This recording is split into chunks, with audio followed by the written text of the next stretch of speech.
দিনের ভোট রাত্রে করে বিনা ভোটে নির্বাচন করে টিকে থাকতে চেষ্টা করেছিল,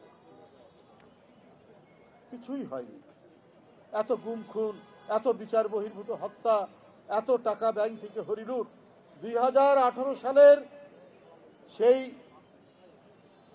দিনের ভোট রাত্রে এইটি করার জন্য 8,000 কোটি টাকা খরচ করেছিলেন শেখ হাসিনা। এই টাকাটা কোথা থেকে পেয়েছেন?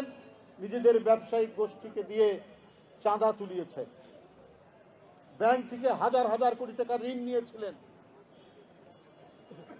এইভাবে 8,000 কোটি টাকা, এর মধ্যে 3,000 কোটি টাকা যারা যে সমস্ত প্রশাসনের কর্মকর্তা, পুলিশ, গোয়েন্দা সংস্থা এই কাজের রপ্ত ছিলেন দিনের ভোট রাত্রে, তাদেরকে দিয়েছেন।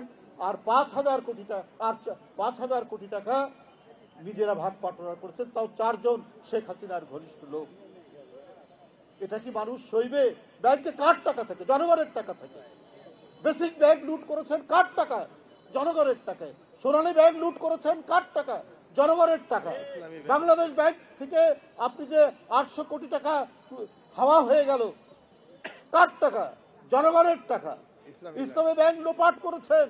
আরে এর যে মালিক, যার কাছে মালিকানা দিলেন, এর সালম, সেই তার যে গার্ড, তার যে প্রহরী, তারই কয়েক হাজার কোটি টাকার ইয়ে পাওয়া গেছে, প্রমাণ পাওয়া গেছে।